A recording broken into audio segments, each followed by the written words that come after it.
good old-fashioned birthday book haul. Oh, woohoo. Hi everyone, it's Jenny. Welcome back to my channel.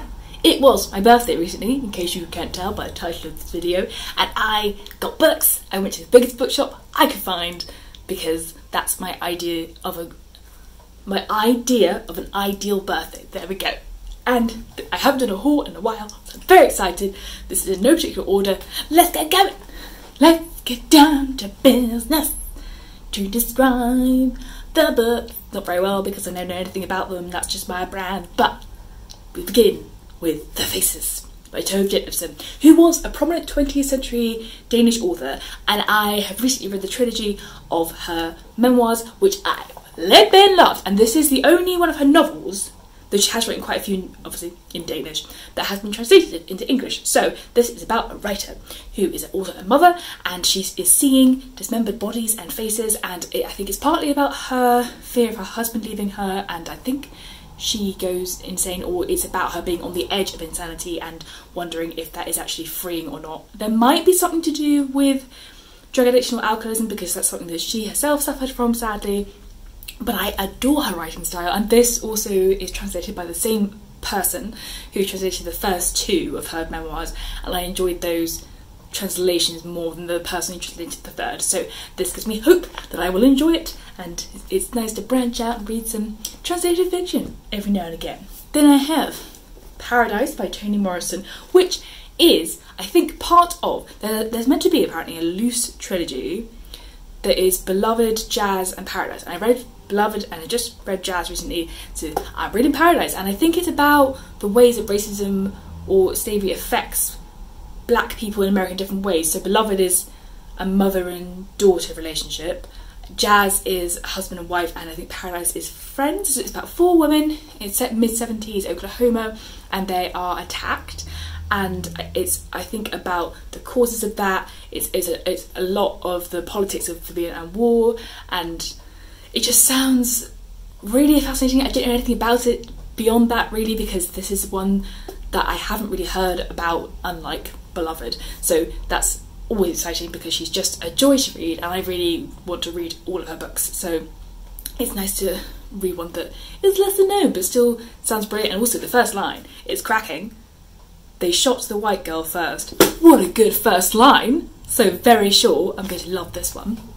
Then I have Mappalucia by E.F. Benson, which my parents love, and it is, I think, I want to say Edwardian, that could be wrong, but it's definitely a 20th century book. No, it's not Edwardian, it's published in 1935, but it is about two women in this genteel town or village called Tilling, and how they're trying to always outdo each other in society, and it just sounds like one of those comedy of manners that is a good holiday read. I'm thinking of taking this with me when I go to see my parents in Yorkshire in August. We'll see, but it's just a book that I've heard lots of people love, and I hope to also love it too. Then, a seriously hyped book, seriously hyped, I'm jumping on the hype train. It's The Vanishing Half by Brit Bennett even, which very conveniently just came out in paperback because I'm trying to buy less hardbacks, because I am a terror for buying the hardback, because I get off the hype train early and then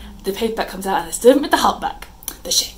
But this is shortlisted for the Woman's Prize, which is the main reason I wanted to get it, and it's about two sisters, well, actually twins, aren't they? They're twins, Stella and Desiree. Oh no, Desiree sounds better. And it's based on, or it's inspired by Passing by Nella Larson, which I really enjoyed, and that is about how you have, they're not actually, I think, in that, but they're not twins, but they're friends who one of which stays within the black community and marries a black man who has a black family in Harlem, and then another woman who passes as white and pretends to not be black and has a white family. So this is inspired by that, the same idea of one of the sisters going off and staying within the black community and one of the sisters is escaping, if you want to call it that. But I think this goes beyond that because it also looks at their daughters' lives and how the daughters of the twins intertwine in terms of their stories, and I think that just sounds wonderful. And when I bought this, the bookseller said he just finished it last night and he loved it and it was perfect, so I'm even more excited to read this. Yes! Then I have John Clare poetry because Faber have done this lovely nature poet series, and I have the Wordsworth one of this, and John Clare is probably the poet out of the whole collection of 6 that I've read the least from. I've never read a collection of his poetry, and he was born right at the end of the 18th century, but he was called the peasant poet because he was a labourer in, I think, Northamptonshire? Yes, so it's an area of the country I don't really read many writers from as well, because it's kind of the Midlands area, and I love nature poetry at the moment. I'm really getting into that because it's very calming, and I just need that in my life right now. It's probably my favourite kind of poetry to read, and let us appreciate the end papers together. This whole series is just so beautiful, and I do want to collect all of them. So this is the second one. I'm probably going to read this very soon. Then, a book that I think is also very beloved. This is The Talented Mr Ripley by Patricia Highsmith, because I've read Carol, which was actually originally called The Price of Salt, and that means I can now buy another book by her, because I try to not buy another book by an author if I haven't read one already on my shelves. So this, I don't actually know much about. I just want to watch the film, but I want to watch this first. But I think it's a kind of, not thrilling necessarily, but again, it had a good opening, and it just sounds good fun, and she's good. She's a really good writer, even though it sounds very different to A Price of Salt. I loved that book, so I'm excited to read more by her. Oh, woohoo! Then a book that I have actually already read, but a really long time ago. This is, I don't know if you can see this very well, The Beautiful and Damned by F. Scott Fitzgerald. Look, so shiny, so shiny! And it's part of this beautiful collection by Paper Classics. I do have one other in the collection, so that's nice. But it's a book I know I will want to reread at some point, and it's about a marriage that kind of goes wrong, and them, a couple that are obsessed about money and success, I guess, and what happens, how the relationship deteriorates because of that. And it's very of the 1920s, I suppose, and of that time. At least I think it was 1920s. I don't know, there's not a blurb, so, oh gosh, it's quite small print. Oh well, but it's a beautiful book, and I definitely want to read it again. So it's nice to have it on my shelf. Yes, it is. Then a book that technically wasn't a birthday book, because I did pre-order this very excitedly, but I got it very soon after my birthday, so I'm going to count it in this haul. This is Circus of Wonders by Elizabeth McNeil. I have been so excited about this book. The Doll Factory, which was her debut a couple of years ago, was one of my favourite books of the year, and this is set during the Victorian period again, and it's about Nell, who is a circus performer, and she has these birthmarks on her that make her a more exciting attraction and more famous, and I think she's called Nellie Moon on the circus posters, but it's about her potentially overshadowing Jasper, who is a man who runs a circus, and I don't know much more about it apart from that, but it sounds like plots and a lot of movement, because it starts off in a southern seaside town in England, and apparently goes to the Crimean War, and it just sounds very exciting, and also very different to the Doll Factory.